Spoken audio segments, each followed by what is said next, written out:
앞서 윤석열 후보 이야기 들어봤으니까 김종인 전 비대위원장 이야기도 직접 들어보시죠. 하루 이틀 좀 고민한다고 하셨는데 아무 말로 할 말이 없어요. 고민하시는 이유에 대해서만 설명해 주시겠어요? 상임위원장 김병준 위원장을 선임한 것 때문에 좀 그러신 건가요? 고민을 해보시고 좀 이 총괄 선대위원장 맡으시는 거를 아예 좀 재검토하실 수도 있는 건지. 지금 선대위 관련해 가지고 가장 걱정되는 부분이나 우려스러운 지점이 어떤 부분인지 좀 말씀해 주시면. 나는 그 내용을 모르기 때문에 할 얘기가 없어요. 자, 그럼 도대체 윤석열 후보와 김종인 전 비대위원장이 이 선대위 출범 초기에 왜 이렇게 삐그덕거리게 됐을까? 국민의힘 사람들은 어떻게 관측하고 있을까요? 함께 보시죠. 좀 각자의 속 생각들을 저희가 전해드리고 있어요. 정확한 이유는 알지 못하죠. 정말로 장재원 의원 때문인지 아닌지 그 또한도 불명확합니다. 국민의힘 핵심 관계자 경향신문 보도에 따르면 김종인 전 위원장이 지난 주말 윤석열, 김병준, 김종인 요 삼각회동을 두고 자기들 얘기만 하고 갔고 삼김이니 뭐니 한다고 말했다. 나는 동의한 적 없는데 나가서 김종인 비대위원장이 용인했다라는 식으로 발표를 했다.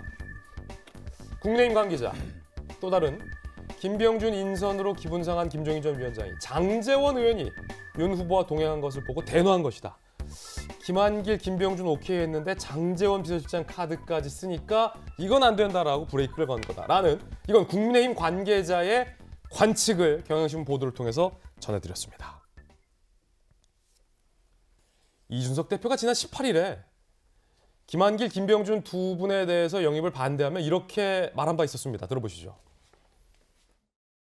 과거의 언론 인터뷰나 이런 데서 김병준 위원장이 그 사실 김종인 당시 비대위원장한테 굉장히 세게 들이받은 그런 인터뷰들도 있고 제 생각에는 그분 개인이 노력해서 좀 풀어야 되는 부분들이 있습니다. 사실 둘 간의 위계를 지금 다투는 상황이 될 수도 있기 때문에. 지난 18일 이준석 대표의 예측이 적중한 걸까요? 이 상황.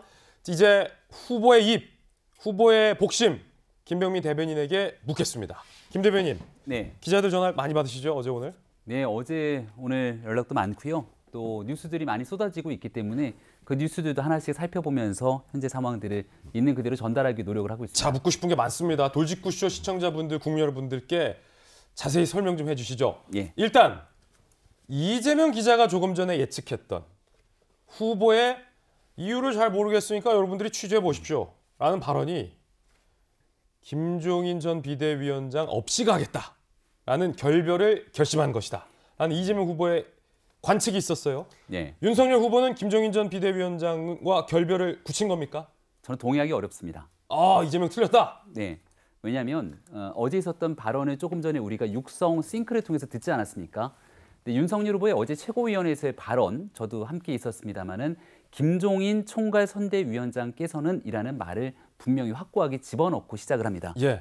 그러니까 지금 김종인 총괄 선대위원장, 또 김병준 상임 선대위원장, 그리고 김한길 새시대를 준비위원장 등에 대한 언급들을 쭉 다 쏟아냈는데 오늘 최고위원회에 부의하기 위한 그 시간을 조금 더 여유 있게 가졌으면 좋겠다라는 얘기를 들었기 때문에 거기에 대해서 충분한 설명의 과정들이 있었던 것이고요. 그리고 조금 전에 나와서 얘기했던 것은 이제 백브리핑이라고 하는 회의가 끝나고 나면 기자분들이 질의응답 있지 않습니까? 수차례 질문과 답변이 오가게 되는데 그 구체적인 사안에 대해서까지 설명하기가 조금 어려운 측면이 있는 지점에 맞춰서 그 부분은 직접 취재를 해보시는 게 좋지 않겠습니까? 왜냐하면 김종인 위원장의 생각을 모두를 다 알지를 못하는 상황 속에서 직접 언급하는 데에 대한 부담감 때문에 아마 이와 같은 표현을 썼다고 생각합니다. 그러면 후보와 개인적으로도 얘기를 많이 하시니까 후보의 어떤 그런 종합적인 상황을 통해서 후보의 마음에는 김종인 전 비대위원장을 모셔야 한다는 생각이 변함이 없다. 오랜 기간 동안 같이 소통을 해왔던 것은 아마 많은 분들이 알고 예. 계실 것이고요. 11월 5일 국민의힘의 경선 후보로 최종 선출됐던 그날 저녁에도 김종인 위원장을 제일 먼저 만났죠. 많은 지혜와 경륜을 통해서 이번 정권 교체를 위한 길에 김종인 위원장과 꼭 함께 했으면 좋겠다는 의지를 수차례 피력한 바 있고 김종인 위원장은 누구보다 일찍이 윤석열 후보를 향해서 별의 순간을 언급하고 지금 국민들께서 원하는 정권 교체를 위한 길에 가장 적임자가 될 수 있다고 수차례 얘기해 온 적이 있는 만큼 그 마음가짐에는 변함이 없을 거라 생각합니다. 자, 그러면 김종인 전 비대위원장 시절에 비대위원을 했었던 분이 바로 김병민 대변인이기 때문에 세간에서는 김종인 퀴즈로까지 불렀었어요. 그럼 김종인 전 비대위원장이 내 이름 올리지 말아라고 한 이유, 결정적 이유는 누구 때문입니까? 사람 때문에 누군가를 비토하고 또 사람 때문에 뭔가에 대해서 본인의 거취를 결정할 뿐이 아니라고 저는 생각을 합니다. 그러니까 선거대책위원회 구성을 지켜보면서 김종인 위원장의 최근 발언을 보면 민주당의 예를 많이 듭니다. 사실 과거의 선례대로 선대위를 선수 중심 당에 있는 사람들 다 모여서 메머드급으로 짜는 얼마든지 쉬운 선대위를 구성할 수 있는 과거의 전례들이 있는데 그렇게 출범하고 나니까 문제가 발생해서 일이 제대로 돌아가지 않고 다시 선대위를 처음부터 시작하는 게 민주당의 일 아니겠습니까? 국민들 눈높이에 가장 맞는 국민 공감을 할 수 있는 선대위를 구성해야 된다는 게 김종인 위원장의 생각이었던 것 같고요. 여기에 대해서 조금 더 천천히 시간을 가지고 많은 사람들을 함께 선거대책위원회 구성하는 데에 맞춰서 본인이 최종적으로 의결이 좀 됐으면 좋겠다라는 뜻을 피력한 것이 아닌가 싶고 장제원 비서실장 때문에 아니에요? 제가 앞서 설명을 드렸던 것처럼 특정 개인 누구 때문에 너는 되고 너는 안 되고 이런 방식으로 정치를 해오지 않았다고 저는 생각합니다. 예. 자, 이재미 기자, 정치 베테랑 기자잖아요. 김병민 대변인은 본인의 생각을 다 말했어요. 여기에는 제가 생각하기에는 요 파열음이 진짜 결별로 가서는 안 된다라는 김병민 대변인의 어떠한 노력도 지금 포함된 발언으로 좀 들리는데 이재미 기자 어떻게 드셨어요? 뭐 당연한 얘기죠. 사실은 뭐 윤석열 후보의 대변인 역할을 맡고 있는 상황에서 김종인 위원장과 결별 상관없다라고 얘기할 수는 없는 거죠. 마지막까지 윤석열 후보 입장에서는 김종인 전 위원장에 대해서 최대한 예우를 갖추는 모습을 또 보여야 될 또 뭐 어떻게 보면 책무가 있는 거죠. 그런 점에서 어떻게 보면 이번 이제 지금 어떻게 보면 사달이라고 해야 될까요? 어쨌든 굉장히 인선 과정에서 매끄럽지 않은 이런 갈등이 계속 노출되고 있는 상황 자체를 어떤 뭐 사람의 문제가 아니라 어떤 시스템을 어떻게 만들 것이냐 문제다. 뭐 그런 지점도 분명 존재한 것 같습니다. 윤석열 후보, 김종인 위원장 자체가 여러 차례 얘기했지만 선대위를 뭐 사람들에게 자리 나눠준 선대위로 가면 안 되는 건 또 틀림없는 사실이죠. 또 그렇게 갔던 선대위들이 사실은 그렇게 큰 힘을 발휘하지 못하고 지금 민주당의 사례에서 보다시피 굉장히 뭐 처음부터 다시 시작하겠다라는 말이 나올 정도로 이제 혼란을 겪고 있는 것 또한 사실이기 때문에 뭐 그런 점에서 틀림없는 거지만 중요한 건 이거죠.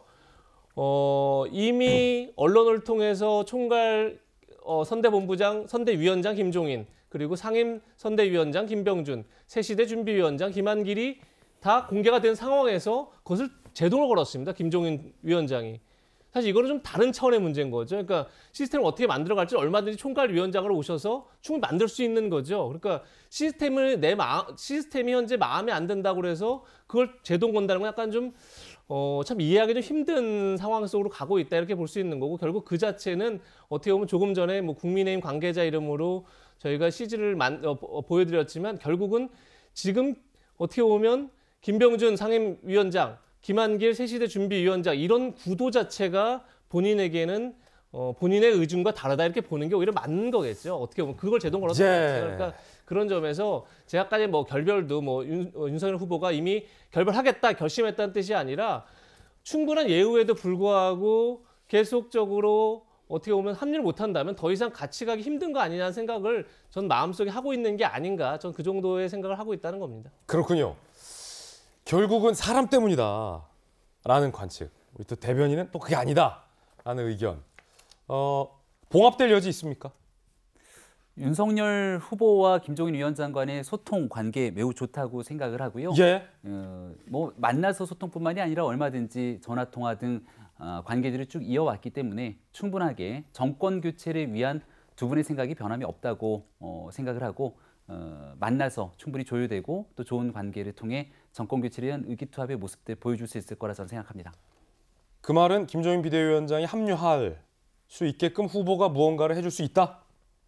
중요한 건 지금 김종인 위원장이 여기에 대해서 분명하게 본인의 이 육성으로 이야기를 하지는 않고 있는 것 아니겠습니까? 예.